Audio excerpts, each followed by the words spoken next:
The Nigeria Police Force has refuted the recent report publicized by Amnesty International, which claims that 13 individuals have lost their lives due to the protests in Nigeria that began on 1st August 2024.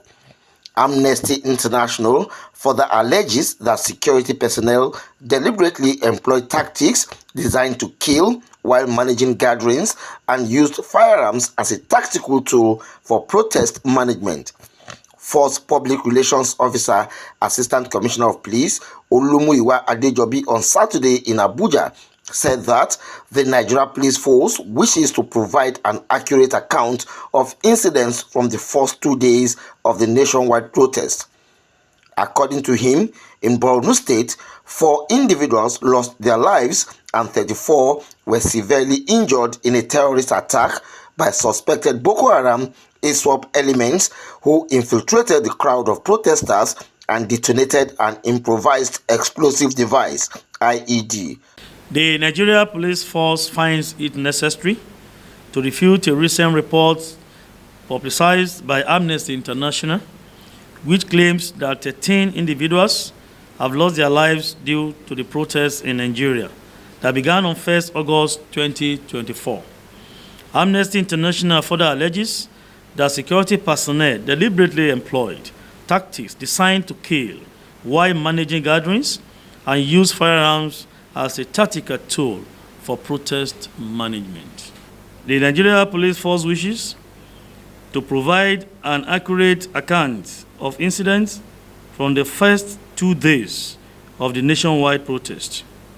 In Borno State, 4 individuals lost their lives and 34 were severely injured in a terrorist attack by suspected Boko Haram and ISWAP elements who infiltrated the crowd of protesters and detonated an improvised explosive device, IED.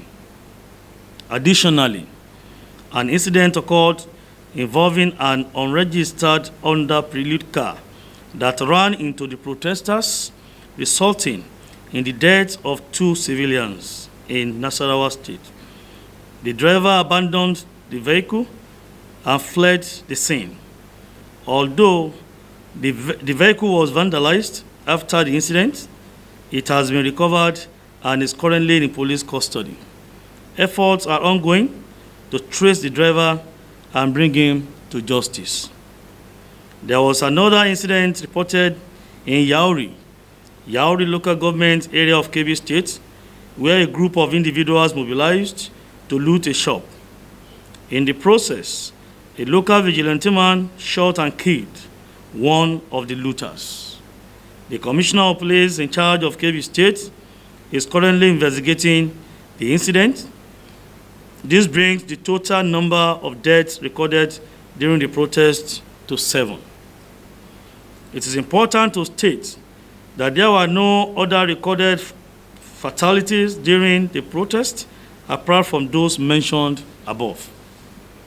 However, incidences of armed robbery, arson, mischief, looting of public institutions and private businesses, destructions of both public and private property were recorded during the protest. Arrests were made with respect to these criminal incidences, and a number of recoveries made from the suspects while the protest was going on. The Nigeria police personnel deployed to manage the protests have acted professionally, refraining from using lethal weapons. In instances where protesters became riotous, the police employed tear gas to disperse them. Even when our officers on lawful duty were attacked and injured, the police effected arrests using only tear gas, demonstrating utmost restraint.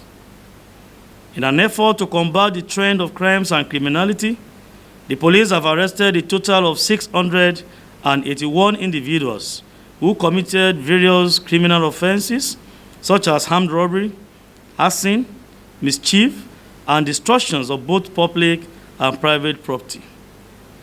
Dangerous weapons, including 2 AK-47 rifles, and assorted live ammunition were recovered from the so-called protesters.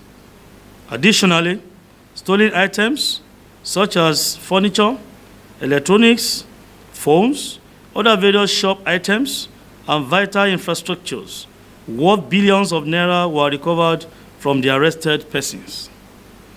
Contrary to the circulating news, organizers of the protest or protesters were not arrested.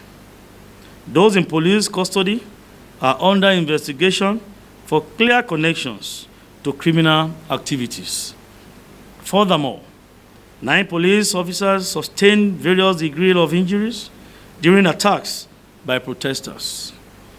One of them, who initially was reported dead, miraculously survived but remains in critical condition. The ongoing protest has obviously turned violent. We therefore advise law-abiding citizens taking part in the protests across the country to immediately withdraw from it. This advice becomes necessary in view of the violence that has characterized the protest in the last 2 days. It is reasonably expected that peaceful protesters will have withdrawn from the protest that has turned violent. The Nigeria Police Force is committed to providing accurate information and ensuring the safety and security of all citizens during these challenging times.